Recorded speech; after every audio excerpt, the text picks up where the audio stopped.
Sorry about that. I guess my phone ran out of space, so I had to delete some videos. Anyways, so she had called my dad to come take over. She was going to go back to work if I was going to be there for forever or whatever. So he got there maybe 30, 40 minutes later, just enough time to go get lunch and get there, basically, that we were upstairs in an actual room. And they had told me when I got up there that I had bathroom privileges. That was pretty much the only time I could get out of bed. Sorry. And so I unplugged my monitor and I get up and go to the bathroom. No one told me I had to call anyone. So I get up and go. And I start passing a bunch of clots and feeling really, really hot and faint. So I hit the emergency button in the bathroom. Well, of course, they don't talk to you in the bathroom. They talk in the room. So my mom is like, is something going on? So she pokes her head in the bathroom because she was waiting until I came back out to leave to go back to work. And I was like, I don't feel so good. And she said I looked really pale and really green. And I was going, I need a wet washcloth. I need a wet washcloth. Because they had given me one earlier when I started throwing up, and it helped. So she gets me a wet washcloth, and, you know, they have one of those pee pad things or whatever they're called on the floor to change your pad basically every time you go to the bathroom so they know how much you're bleeding. Well, I start throwing up on that all over. So nurses come rushing in and are like, you need to get back in bed. So they put me back in bed, and somebody comes in and says something to the effect of, we're probably going to do an emergency emergency C-section. And I'm still fairly calm at this point, even though I really don't feel good.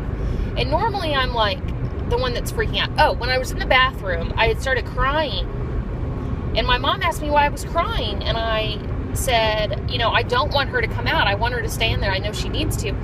But something is wrong. Like, she needs to come out. Like, I need her out now. Like, get her out. Something is wrong. So they got me back in bed, and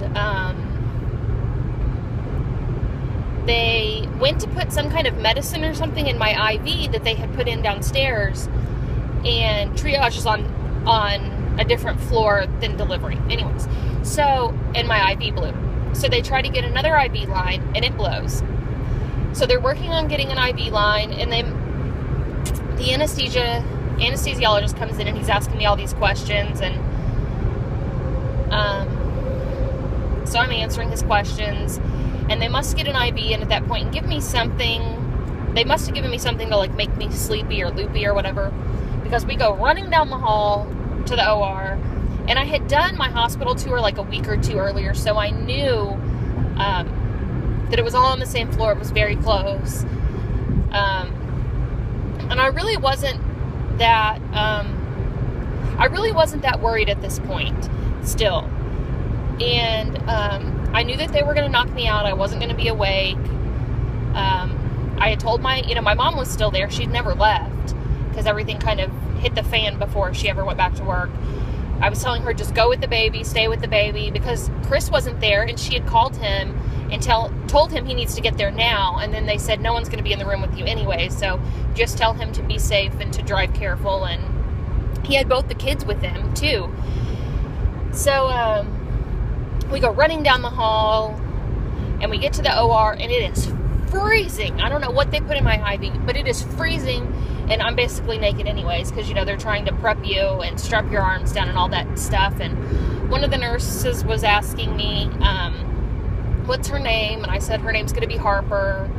And then the NICU doctor came over and introduced herself and asked me what her name was, and I said Harper again. And I was thinking, you know, in my head, because I'm all messed up already on whatever they gave me, why can you people not keep her name straight? She's got a name. I've already said it was Harper. Now I realize it was different people from, you know, one was a nurse, one was the NICU doc. You know, they were different people asking what her name was and trying to, like, keep me calm so they could get me out. And the nurse was trying to find her heart rate and couldn't find her heart rate, and was saying, you know, the doctor knows he needs to be here now. He didn't tell us just to prep her. He understands he needs to be here now.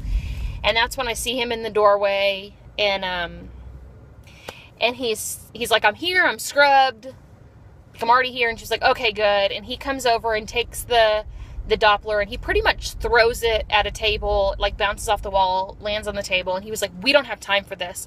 Like, I need her out now. And I remember seeing him put his gown on, and that's the last thing I remember.